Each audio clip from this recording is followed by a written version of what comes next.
Hello and welcome to this edition of Bayou Time. I'm your host, Keith Whiteside, licensed clinical social worker with Charitable and Home Care. Very glad you're joining us. However you may be joining us, we appreciate it. And you know, we have a lot of things that happen in our community. We still talk about people that are impacted from Ida. We talk about all of these festivals that are coming up. Maybe we need to know some of the background about how and why we're doing what we're doing. Very glad to have friends of mine here. Brenda Babin. Brenda, thanks for joining us today. Thank you for having us. Absolutely appreciate it. And Brenda is the exalted ruler, right? Most Of the people Elks. consider that a president of an organization. But in at the Elks Club, that's what it's called. That's what it's called. Right, right. And next to her, her husband and longtime friend Ernie Babin Jr. Thanks for joining us. We appreciate it.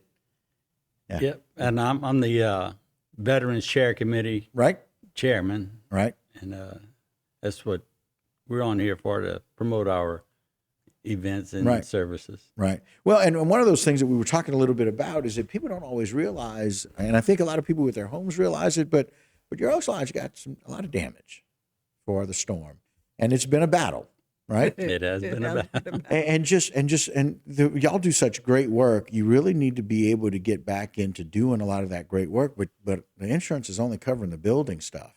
It's not really impacting what y'all need to be able to serve the community and the blessings that y'all provide. So let's just talk a little bit about the Elks Club and how y'all do that through the Veterans program.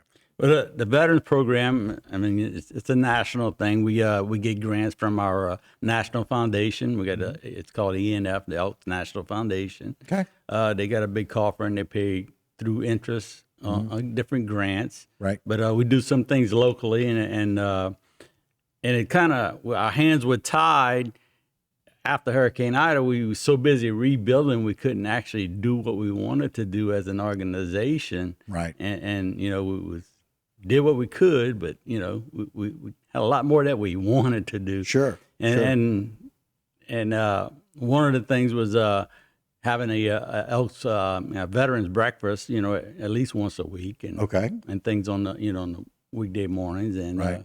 we were trying to get back to that. Right. And look, the only way we can do that is with financing, with funds, right? Correct. You know, we rely Prior on to that a lot of COVID, time. we were having an Elks a veterans breakfast every Friday. Every morning, Friday, right? and where veterans could come to the lodge and eat free every Friday morning. When COVID hit, of course, that stopped. Sure. It had to. And so, just when we were getting ready to crank it all back up, Hurricane Ida hit. Right. And we completely lost our roof. We had water everywhere in the building after the hurricane. Right. And after the hurricane, you know, what was more important was to get people back in their homes, not to get us Elks back in our lodge. And It's a so good we were point. having a very hard time finding contractors to do the work. We were very lucky that insurance covered a lot of our damage, Right. but it was getting contractors to come in and do the work. And so we were very patient because we realized getting people back in their homes was much more important than us getting back in our lodge. Well, it's an honorable thing to do, right? To be able to say, we're just going to be patient. It's hard to. It is hard. but we're going to try to be patient because, quite frankly, it's the work of Elks Clubs. It's the work that people are doing to really help others, to bring them back together. I mean, that every Friday, I know what that means for some of the veterans. They start looking forward to that Friday afternoon for next week because a lot of those people really need that socialization. It matters a great deal. We learned that through COVID, how important that is. And then we kind of lose that opportunity. But I love the fact that, because look, we all dealt with it for our own homes, right? Do I get the first guy I can get, or do I vet somebody to see if I want somebody, if I lose this guy, I don't know, or lose this company, I don't know if I'm going to get somebody else. And that's one of those things. And y'all just kind of waited and waited and waited, fighting the insurance as we do, but also the situation. How do I say, no, come do our lodge when we know people need that for their homes? Right. And so we appreciate that. Right. And, so we did put money back into the community, even though we weren't in our lodge, even though we couldn't do fundraisers. Right. But that was just through grants that we would write to the national organization. And we did some. But we wanted to do so much more. Right. And so that's why we're doing fundraisers now to try to put back money into our charity coffers, Right. so that we can reinstate those weekly veterans breakfasts and things like that. Right. We're also like if individual veterans need something.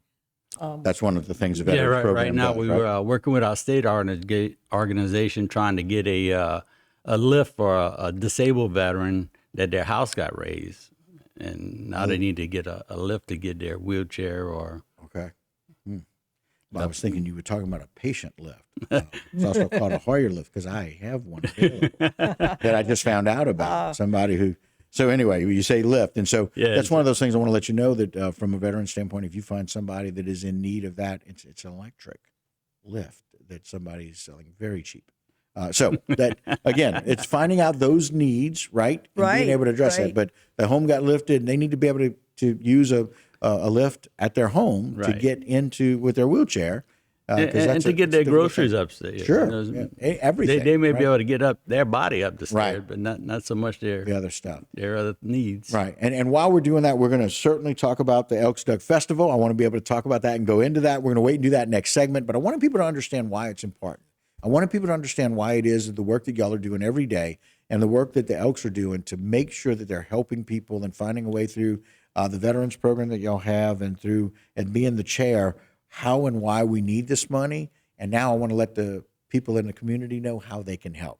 So we're going to slide out of this and we're going to duck into the next one as we talk about some of the options. So don't go anywhere. We appreciate it. We have the Babin staying with us. You do the same. Stick around. We'll be right back here on Bayou Time to tell you about a festival you don't want to miss. We'll be right back.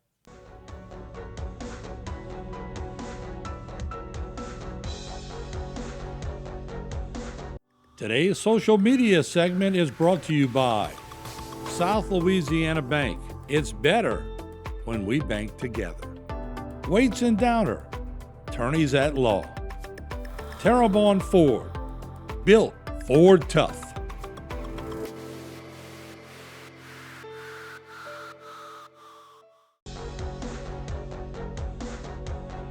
Hello and welcome back to this edition of Bayou Time. Again, your host, Keith Whiteside, licensed clinical social worker.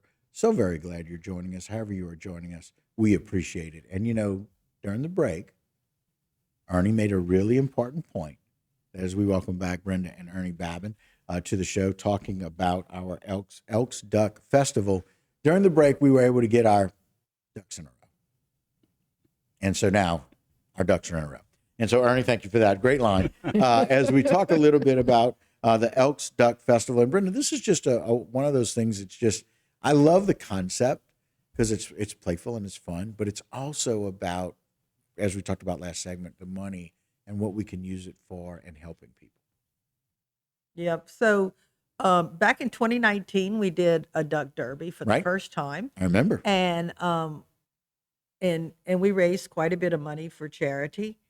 And so this time we wanted to do it annually, but then COVID Yeah, hit. and and COVID, those- then and Ida. Hurricane Ida came visit. Right. And so we're bringing it back this year, but we're going to donate all the money to our veterans programs that we make from the Duck Derby, as well as we're expanding it into an entire festival for Right. the day. This is where Derby becomes festival. Right. And exactly. so we'll share that with you. Want to let you know that the Houma Elks Duck Extravaganza will take place on Saturday, November 11th in downtown Houma. And so, Brenda, tell us what we can expect on that day. So we have several events going on simultaneously. So we will have vendors selling crafts and selling food, and we also have some spaces for nonprofits that great. want to just set up a tent and talk about their nonprofit. Right. We'll have some music going on. We'll have a duck hunt going on throughout the day. Now, Okay. the way that's going to work Tell me about the duck hunt. is you'll come before 10 o'clock in the morning, so between 9 and 10, and buy your hunting license. And then you will go all over town Okay. and find ducks. And then make a list. You'll have your life list of the ducks you find. Right. And you'll list them on the list. You'll also take a photo of yourself with the duck. There will be some special ducks that we will have clues for that you will have to find. And then they're not just rubber ducks. They can be all kinds of ducks. It might be Okay. a painting of a duck. It might be Okay. a wooden duck. It might Okay. be a plastic duck. It might even be a metal duck somewhere you might want to find. Okay. So we'll have these clues, and those will be specialty ducks worth more points. But you can also take your photo and count any duck, any unique duck you find anywhere in Terrebonne Parish. Oh my. So if you find a duck painted on a wall somewhere, Right. take a picture in front of it, and that will give you a point for the duck hunt. So, or if you know some people that carve, or you you some might people want to go that to carve. their house. You might want to go to their house and take pictures. But every Okay, photo every has to photo. be a unique duck. So if our little 3 ducks in a row here, Right. they're all the same. So that would only count for 1 point. Ah, okay. It's got to be unique duck. So Unique duck. if we have somebody that is a duck carver and they have 15 mallards that all look alike, those are not unique. That's one. Well, if there's something a little different about each one, that could be unique. Okay, I like it. What a great idea. So we're going on a duck hunt, Going on a duck hunt. and that's why it's an It's a extravaganza. scavenger hunt with a duck theme. And Okay. this could be like fun for fathers and sons, Sure. fathers and daughters, a whole family. And you can do it as a team. Okay. If you sign up as a team, though, every member of the team has to be in the photo with the duck. Right. They all have So all you the team. can't, You like, can't split split up. up and Gotcha. go find Okay. ducks. So how do people get more information about? So you can go to on our Facebook page, Houma Elks 1193. Okay. We have a public page, and Right. there's an event for that. The event on Facebook. You can Right. get more information there. You can also go to our website, houmaelks.org, and off to the side, you click on Duck Festival, Right. and there's more information there as well. Okay. So, Aaron, put that back up one more time for me. I want people to know that the Houma Elks Duck Extravaganza, which you can go and get your hunting license between 9 and 10 on Saturday, November the 11th, and you can go all over town taking pictures of unique ducks and raising the bar, doing it with your family. It's going to be a wonderful event. It's in downtown Houma.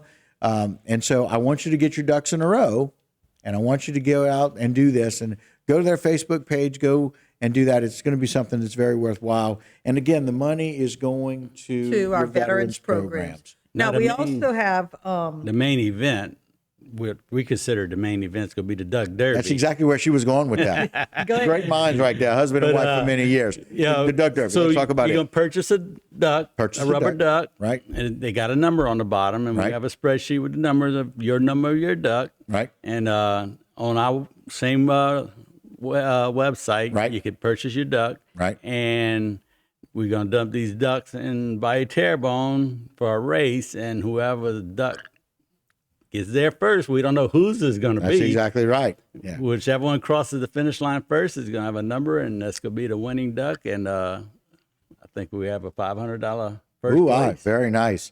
I love it. And again, put that up one more time, Aaron. I want people to know it's an extravaganza. There's a duck derby. There's being able to go out and do duck hunting. And it's going to be a wonderful event. Money going to some great and we'll have programs. some kids activities as well. Okay, lots of stuff, lots of food. Like Dunkin' Ducks and Yeah. Bring the Ducks. Yeah. It's all going to be duck themed, and so we appreciate that. Come so, get quacked up. Wear That's your right. camouflage. Wear your camouflage. Very good. Brenda, Ernie, thank you so much for the work that y'all do organizing Thank you, this Keith, for and having getting us. out to the community. Yeah, and we thank appreciate you it. very much for having us. You got it. And that will do it for us for this particular segment. Don't go anywhere. A whole lot more Bayou time when we continue.